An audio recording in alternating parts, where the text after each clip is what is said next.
Bonjour, aujourd'hui je voudrais faire une petite vidéo rapide sur le système britannique de santé et surtout sur les choses que j'ai apprises par hasard. Voilà, les choses que je ne savais pas, que j'ai apprises en fait comme ça en allant chez mon médecin, en parlant par exemple à la pharmacienne dans qui est là-bas aussi dans le cabinet médical, alors qu'il y en a pas partout justement et donc je vais partager ces informations avec vous. Alors premièrement juste, je rappelle pour ceux qui ne connaissent pas le système britannique qu'on ne choisit pas son médecin. On doit aller s'inscrire chez le médecin, qui est le plus près, de chez vous. Voilà, donc le médecin du quartier. Si le premier n'est pas disponible, et ben, il faut aller voir le deuxième.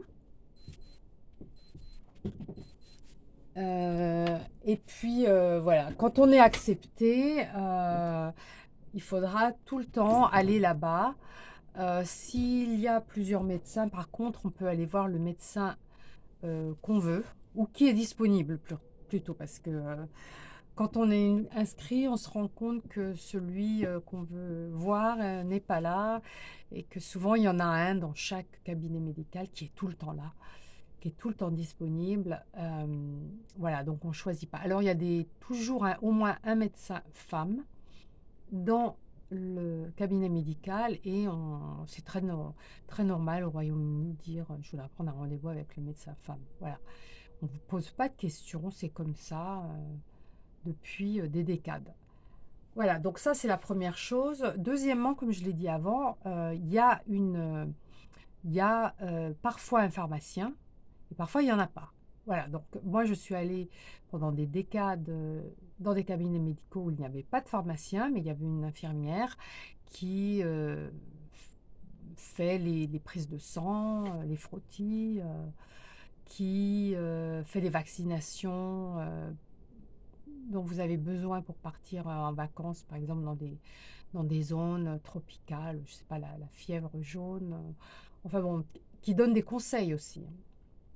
Donc là-bas, vous allez recevoir gratuitement, si vous êtes résident, par exemple, si vous allez pour des vaccinations, gratuitement tout ce qui est recommandé par le gouvernement. Voilà, donc si c'est pas recommandé, c'est possible c'est possible qu'elle accepte de le faire, mais en vous faisant payer.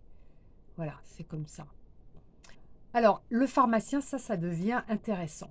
Ça devient intéressant parce que je prends des médicaments et donc mon médecin m'a envoyé il y a quelques mois pour faire un- une prise de sang pour vérifier si le niveau de la thyroïde est correct. Au Enfin, au vu de ce que je prends, hein, de médicaments pour, corriger justement les problèmes et en fait, oui, je m'en doutais un peu, mais j'ai quand même demandé après quand j'ai parlé justement